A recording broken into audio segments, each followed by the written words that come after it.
একজন জেলা কালেক্টরের আন্ডারে কতজন এমপ্লয়ি কাজ করে? একজন জেলা কালেক্টরের আন্ডারে 2 থেকে 3 জন এডিএম থাকে। নায়ক এবং তহসিলদার 30 থেকে 40 জন থাকে। লোকপাল এবং পাটোয়ারি 500 থেকে 2000 পর্যন্ত হতে পারে।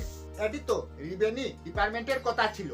এছাড়া শিক্ষা বিভাগ, স্বাস্থ্য বিভাগ, বিকাশ বিভাগ, পঞ্চায়েত বিভাগ, পুলিশ বিভাগ, জেল বিভাগ, সিঁচাই বিভাগ, পশুপালন বিভাগ, কৃষি বিভাগ আরো অনেক বিভাগ রয়েছে।